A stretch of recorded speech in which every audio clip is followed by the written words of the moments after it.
देखिए, आज जो है joint action committee Telangana state and Andhra Pradesh state का एक मुशावरती इजलास जनाब मुश्ताक मलिक साहब कन्वेनर ने बुलाया था और मजलिस बचाओ तहरीक इसका एक हिस्सा है।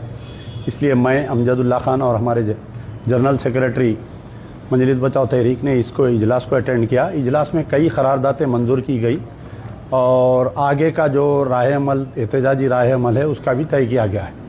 सबसे पहले तो इन तमाम पार्टियाँ, ये इजलास में ये किया गया कि जितने पार्टियाँ तायद किए थे, जितने पार्टियाँ इस इजलास की मुखालिफत की है, उन तमाम के सरबराह को शुक्रिया अदा किया गया, जिसमें Congress, BRS, CPI, TJS, CPM, DMK, Shiv Sena, UBT, NCP, समाज, Sharad Pawar, Akali Dal, TMC, AAP, NC, National Conference, BJD, RJD, Samajwadi Party, Revolutionary Socialist Party, MDMK, PDP, Pappu Yadav, IUML और एआईएमआईएम, इन तमाम का ये जॉइंट एक्शन कमेटी ने शिरकत ने शुक्रिया अदा किया। पहली चीज़। दूसरी चीज़, आगे का जो एहतजाज है, दूसरी चीज़ ये है कि एक लॉयर्स की कमेटी बनाई जाएगी कि how to approach Supreme Court, क्योंकि अभी वो बिल है, बाद में एक्ट बनेगा सदर जमहूरिया की सिग्नेचर के बाद में कंप्लीट। अभी तो जो हमारे हाथ में वो ड्राफ्ट बिल है, वो अभी इसमें कुछ चेंजेस करके वो लोग जो है वहाँ पर भेजेंगे। क्या एडिशन करते डिलीशन करते नहीं मालूम। वो एक्ट बनने के बाद में एक्ट की जो भी कापी हाथ को लगेंगी हमारे, उससे हम जो है सुप्रीम कोर्ट को चैलेंज करेंगे, क्योंकि हमारा जो लीगल टीम है ये बोला है कि अगर आप बिल को चैलेंज किए तो इसमें जो है बिल डिसमिस, आपका पिटीशन डिसमिस होने के भी चांसेस है।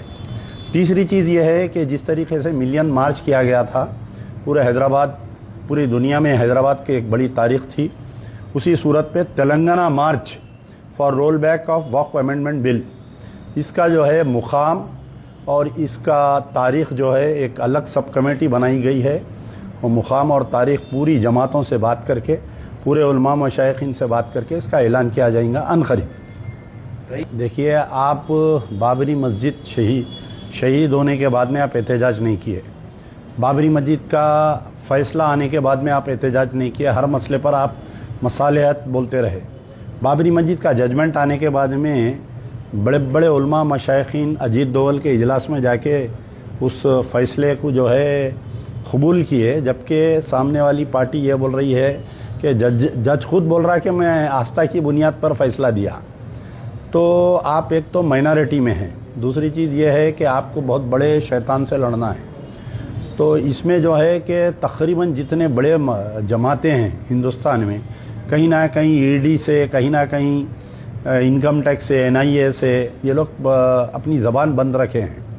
अब जो छोटी मोटी दूसरी जमातें हैं, फ़र्द यानी जो नौजवान नस्ल है, ये एक तड़प है, लेकिन इनको लीड कोई नहीं कर रहा है। आप जैसा बोले कि भाई 1.5 साल से ये मसला चल रहा है, तो कोई इसके ऊपर बड़ा जलसा नहीं करे, एक बड़ा एहतजाज नहीं कर रहे हैं, निकल रहे नहीं रोड पे। शायद अगर हम रोड पे आ जाते तो मैं समझता हूँ कि ये बिल लाने की भी नरेंद्र मोदी की हिम्मत नहीं होती।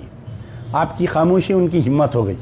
अब आप अगर इसके ऊपर एहतजाज नहीं करेंगे तो आपको फिर आने वाले दिनों में जो है कॉमन सिविल कोड आएगा, हिंदू राष्ट्र डिक्लेयर होगा, फिर उसके बाद में 2 बच्चों से बढ़ के पैदा नहीं करना मुसलमान, वो एक कानून आ जाएगा।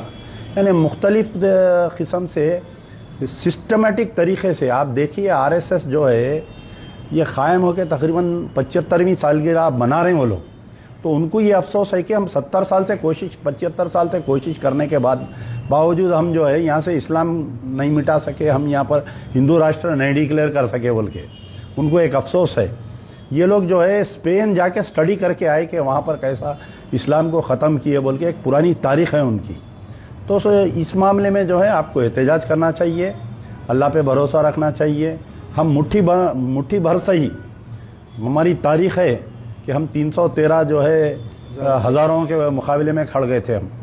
तो हो सकता है कि ये एहतजाज में भी हम बहुत कम लोग आएंगे, लेकिन हम हिम्मत हारने वाले नहीं हैं, हम एहतजाज को जारी रखेंगे इंशाल्लाह। अब आज देखिए, कई तंजीमें नहीं आए जिनको बुलाया गया था, कई उलमा मशाइखीन नहीं आए जिनको हम बुलाए थे।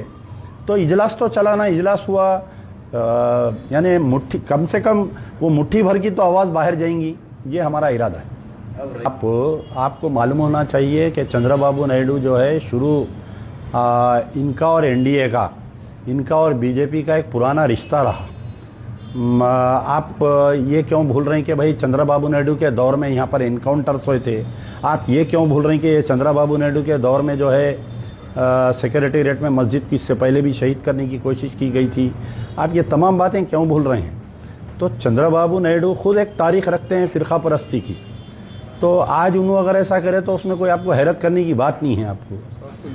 तो आप ये देखिए, यही चंद्रबाबू नायडू जब चीफ मिनिस्टर थे, दरगाह हजरत इसाक मदनी रहमतुल्लाह अलैह की जो विशाखापट्टनम में 2200 एकड़ ज़मीन है वो एनटीपीसी को, एचटीपीसी को, थर्मल पावर प्रोजेक्ट कंपनीज़ को दे दी गई।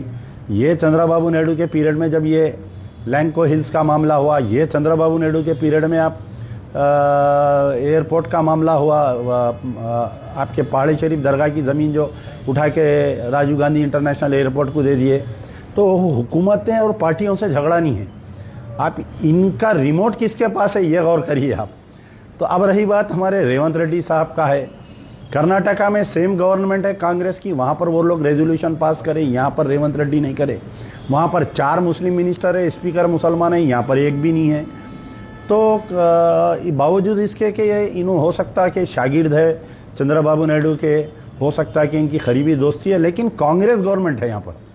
कांग्रेस जो है, तो इसमें यह है कि आप और एक चीज़ पॉइंट भूल गए आप कि लीडर ऑफ द अपोजिशन की स्पीच नहीं हुई है वक्फ बिल के मैटर में, राहुल गांधी की और प्रियंका गांधी की नहीं हुई।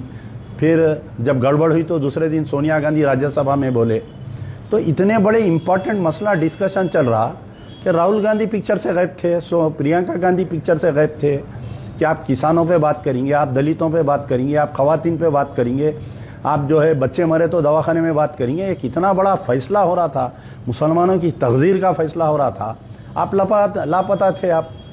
तो बहरहाल कई चीज़ें हैं कि ये सब चीज़ों को नज़र में रखते हुए आपको अपना एहतजाज जारी करना चाहिए, अपनी बात उन तक पहुँचाना चाहिए।